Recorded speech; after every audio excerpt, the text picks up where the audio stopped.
interact with the minister, and for us to also, since we have all of you here, showcase our Karnataka ecosystem. Bangalore Tech Summit certainly brings us all together, and like today, the capacity, the potential of human intellect, of technology, and interplay between the two, it is absolutely unbound. There are no limits, and it, the products of this interplay, which we are going to see and showcase at Bangalore Tech Summit.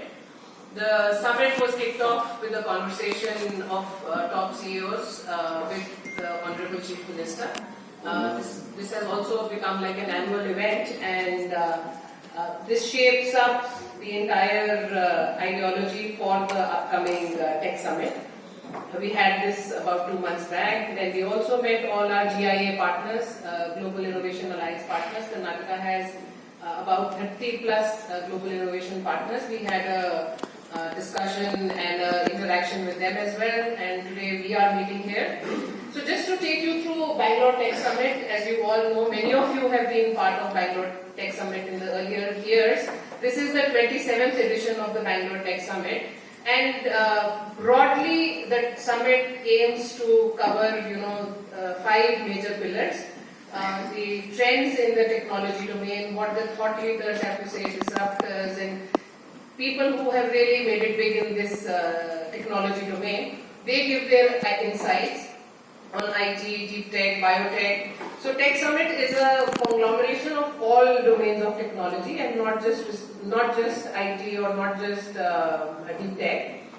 Business is a very, very important pillar of this event, and we have B2B meetings, we have exhibition, product launches, and a lot of opportunities for both countries to have their own conferences at the event, as well as companies to have their B2B meetings at the event. We also facilitate B2G meetings for any one of you who would like to have interaction with government and would like to start any business discussions with the government of Karnataka.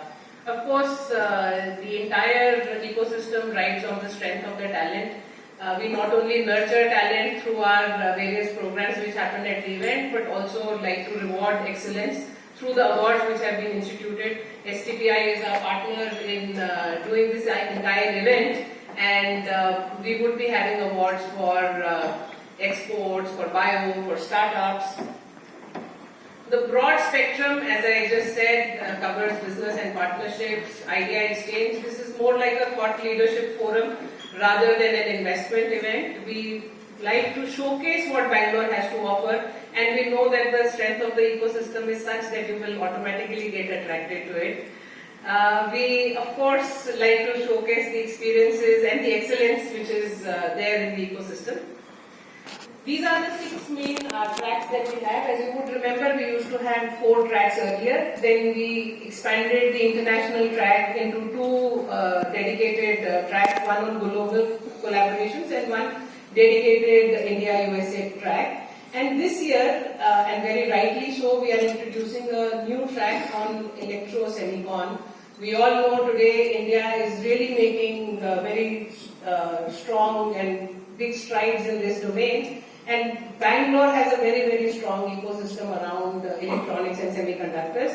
So we are this year introducing a dedicated track on electronics and semiconductor, along with IT, biotech, startup tracks, which used to be there every year and would be much bigger, better, and global this year. So this entire ecosystem that we are talking of, and this celebration which happens at BTS, is basically because of the strength that Karnataka has to offer.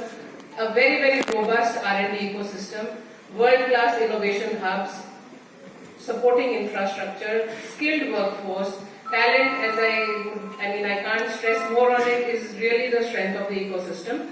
And government is very, very proactive, and government has all along been a pioneer in introducing programs, initiatives, policies which are absolutely tailored to the industry's requirement in consultation with industries. And we have many policies which support this journey of the entrepreneurs in the state of Karnataka. The priority sectors which are there today for the government include GCCs. We all know that there is a new wave of GCCs which is coming to India, and we already have, India has 1750 GCCs, of which 30% are in Karnataka. More than 460 GCCs are in Karnataka, and these are across all domains. In the next 5 to 6 years, it is expected that more than 1000 GCCs will be coming to India, and certainly that will be the focus of the department.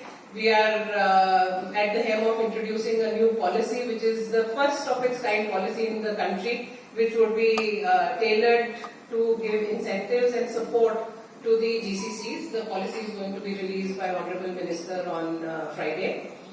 Another focus of the department is AI and cyber security. Again, something that all of us know. In last about a year and so, things have completely changed, and both on AI we are hearing news every day, and AI and cyber security are also interrelated in many ways. Both these remain to be the focus of the department. I will be going forward, I will be telling you about some initiatives that we have taken. Life sciences, we have just come out with a new policy, and there is a new policy announced by Government of India as well. So put together, this is going to be the focus area. Karnataka is a leader in biotechnology. We have close to 21% of the market share, and we would like to build on it. Startups, I mean, sometimes I feel we blow our trumpet too much. But startups are, Bangalore is the startup capital for India and the 4th largest technology cluster in the world. We have more than 18,000 startups in Karnataka. And of course, electronics and semiconductor, we are the design hub, and we are now promoting manufacturing in a very big way. These are the policies which support all the priority areas of government. We have very, very niche policies also looking at very niche sectors, like the AVGC policy. I think before anyone else in the country thought about it as one sector, Karnataka has been promoting, and we have a lot of companies today which are actually doing all the animation work for all the movies that we see which come out of Hollywood. In fact, last year there were at least 6 Oscar-nominated movies which were actually the animation work happened in Bangalore. That's a very, very significant achievement. We don't get to know sometimes, because they all come out in the name of the final producer, which would be somebody in US, but a lot of work is happening behind the scenes in Bangalore. And we have policies for all other sectors, as I mentioned, and GCC policy would be our latest. I'd just like to take 2 minutes to go deeper into the GCC policy, because this is the new policy that is coming up. The policy has 4 major pillars: talent, building of the local ecosystem, incentives and infrastructure, and regulatory easing. Talent, we have launched a number of programs. Bangalore certainly already has an edge. We already have highest number of skilled talent pool which is available, highest number of top-end executives. Even in the medium level, if you see, 47% of the country's talent is in Karnataka. And we have introduced very dedicated programs to see that we stay ahead in this game. The other thing that we are looking at to strengthen GCCs is their connect with the local ecosystem, both with academia, with research and development institutions, with startups, and see that these synergies actually bring strength and bring value to your investment in Karnataka. There are support which would be offered by the policy. A lot of it would be focused on areas beyond Bangalore, because there are many emerging clusters in Karnataka which are absolutely poised, and they are at a level that they can just take off. They have all the social infrastructure, the basic infrastructure in place, and we have a Karnataka Digital Economy Mission which is dedicatedly working on promoting these hubs outside of Bangalore. We have Mysore, Hubli, Dharwad, Belgaum and Bangalore as the 3 upcoming hubs in the first phase, and then in the second phase we will look at Tumakuru, Kalburgi and Shimoga. So these are all, these areas would be incentivized with fiscal incentives through the policy, and regulatory easing of course is very important. I think anybody from business knows how important and critical it is for them. So we are looking at making it much more, it is certainly easy to do business in Karnataka, but we would like to make it even more easier and simpler for all of you.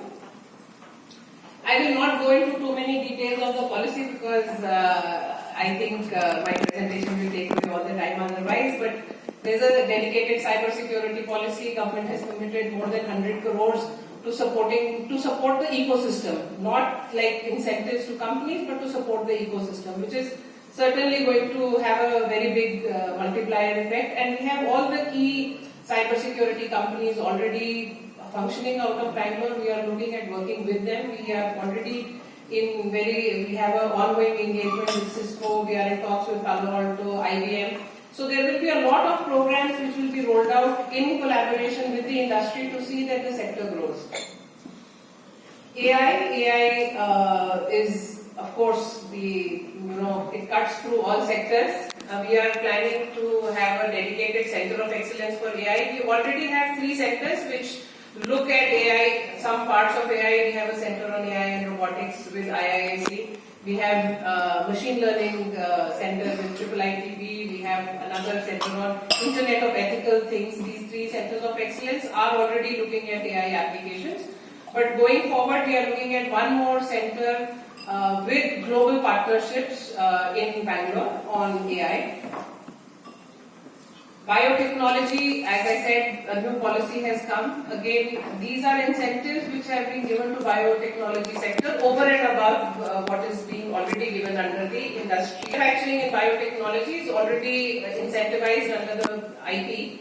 However, biotechnology has its own, requirement comes in handy, and it will support growth of biotech companies in Karnataka.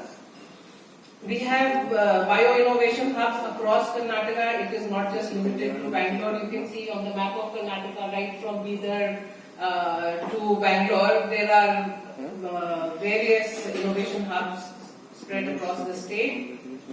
Electronics again is the focus, as I mentioned, and we are coming up with 4 EMC clusters. These are dedicated industrial parks which will only have electronics companies housed in it. 2 clusters are already, as I talk, the work is ongoing in terms of infrastructure. One is in Hubli Dharwad, which is called Kotur Bangalore cluster. Another one in Mysuru. And 2 more are in the works. All these clusters are being planned along with Government of India's support under EMC 2.0. And each of these clusters meets all the requirements when it comes to infrastructure, water availability, electricity, connectivity. So all of that is taken care of. And of course, there are incentives, very attractive incentives that are being given for setting up base in these clusters.